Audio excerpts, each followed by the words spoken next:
My dear students, अगर आप MPSC, UPSC या फिर अदर कॉम्पिटिटिव एग्ज़ाम की प्रिपरेशन कर रहे हो तो current affair is very most important subject. Current affair एक बहुत ही इम्पॉर्टेंट सब्जेक्ट है और कहाँ से क्वेश्चन आ जाए ये कुछ नहीं बता सकते।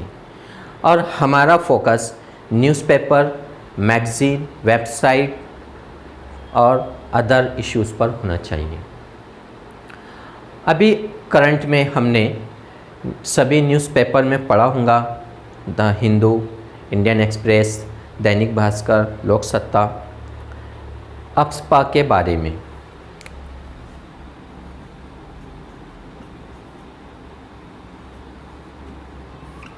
व्हाट इज़ अप्सपा, क्या है? सबसे पहले देखते हैं हम 1958 में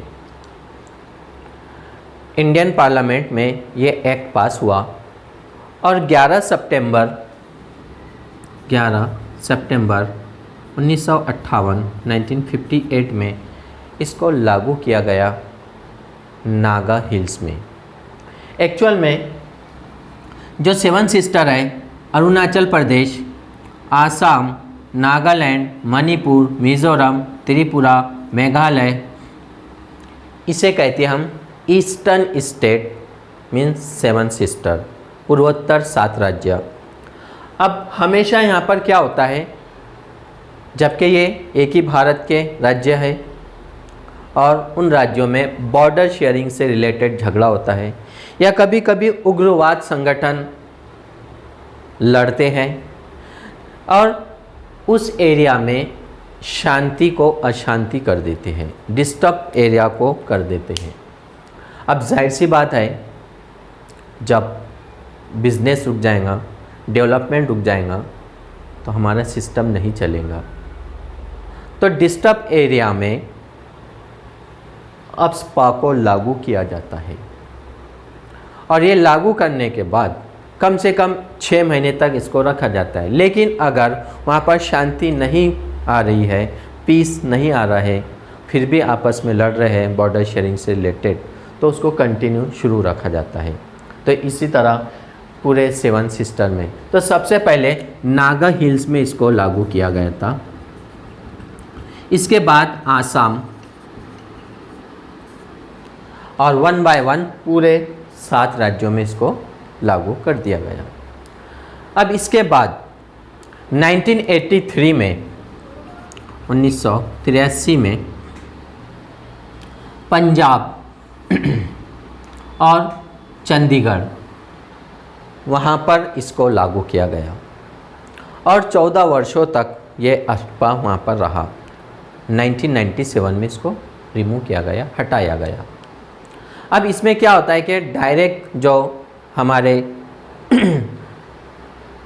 पुलिस होती है, जो सेना होती है, वो बिना वारंट के डायरेक्ट इसको गिरफ्तार कर सकते हैं, यानी जो भी उग्रवाद फैलाता है।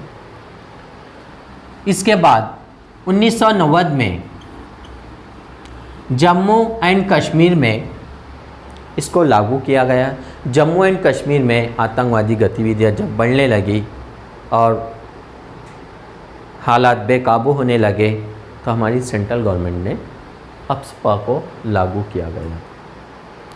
अब करंट में ये क्यों है? देखिए, स्पर्धा परीक्षा, कॉम्पिटिटिव एग्ज़ाम कोई भी दो आप, एमपीएससी हो, यूपीएससी हो या स्टेट सर्विसेज हो, रेलवे, बैंकिंग, छोटी जितनी भी एग्ज़ाम्स होती है उसमें आपको ये कायदा कब पास हुआ, लेकिन यूपीएससी में आपको डिस्क्रिप्टिव में आता है कि क्या है, इसको डिस्क्राइब करिए, तो आपको लिखना ही होगा।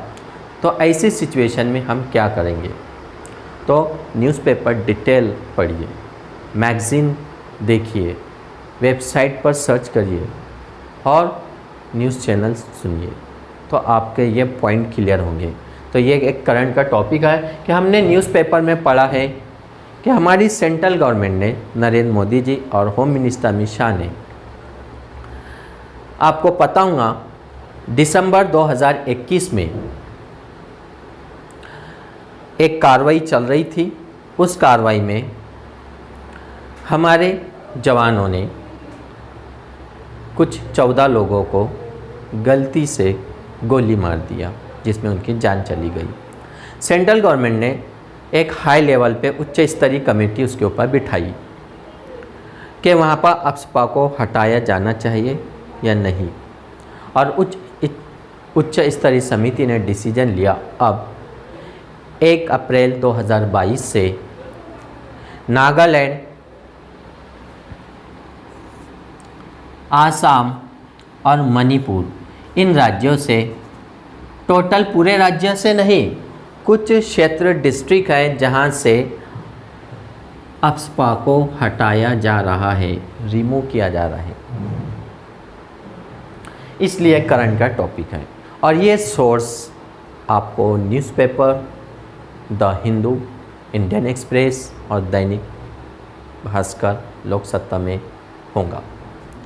और हमें इम्पोर्टेंट क्यों है, आपको इस कायदे के बारे में आ सकता है, कायदा कब लागू हुआ था, सबसे पहले कहाँ लागू हुआ था, 1983 में कहाँ लागू हुआ था, 1990 में कहाँ इसे पास किया गया था, मिनिमम कब तक ये कायदा रहता है।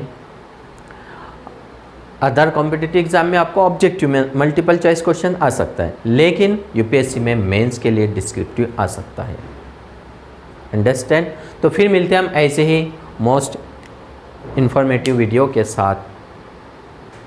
Best of luck.